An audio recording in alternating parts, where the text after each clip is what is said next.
Morning, boys and girls. It's Tuesday, and well, what can I say? I went to hospital yesterday as planned. Excuse me, picking my nose on camera. Oh, it's still there. That's better. Couldn't do that. Went to hospital yesterday as planned. I got a phone call from the doctor at about 9 o'clock telling me that she'd spoke to the surgeons. They were expecting me. An ambulance would be here within 2 hours. Well, it actually turned up within half an hour, which was really good. And I got there, straight to the emergency floor. Let's just say I felt they was a bit incompetent in what they were doing.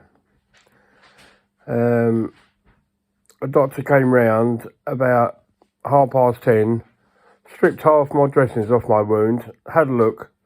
He went, "Oh, that doesn't look too bad," and stuck the dressing back on there as best as he could and left me. Well, Dr. Nick came around. He looked and he turned around and said, "Can't see why you've been sent in here, Gary. That looks perfect.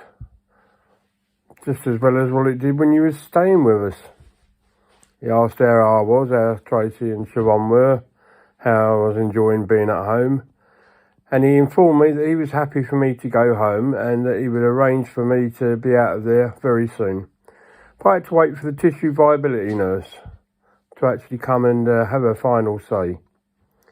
Well, I'm waiting. Tracy comes at 3 o'clock, stays for an hour.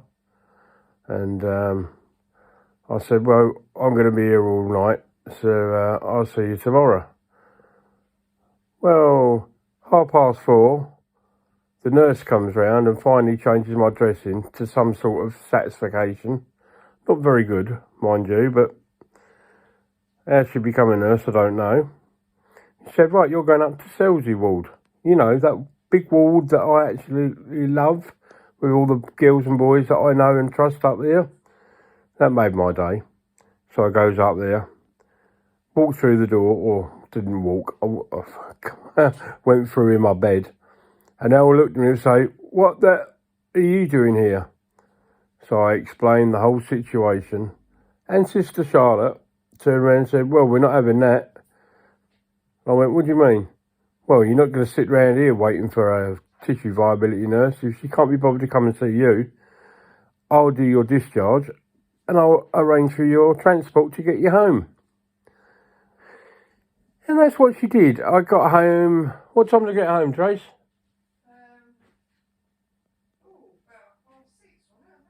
No, I think it was a bit later than 6:30. No, because the ambulance didn't pick me up till 7:15. 7:30.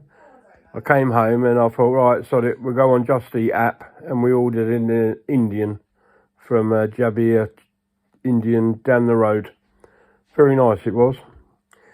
Yes, Siobhan finished her first aid course last night.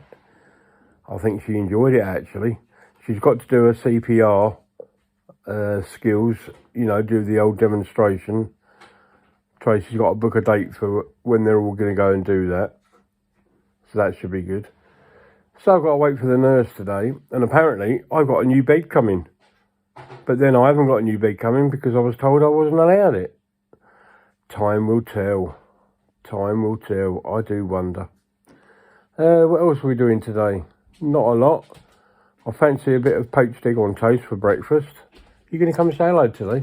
Hello. No, actually, come and see the lovely ladies and boys. Huh? Look at the state of me. I've got nothing on. There she is, see? Hello. There's the beautiful lady who does everything for me, and I mean everything. She's worth £1 million. I wouldn't swap her for £2 million. She's just done all my medication for the day, and she's sorting out what medication I've got left. Because I've changed it all. Half of it's on prescription and half of it's not. Rather confusing when you go in hospital. Anyway, England have qualified. Yep, I've said that already, but we've still got to play tonight before we get through to the last 16. But we have qualified. Good luck to Scotland. You make sure you win or draw tonight. And then we'll have a great three of us all the way through to the next 16. But anyway, whatever you're doing today, you have a good day, and I love you lots. Ta-ra.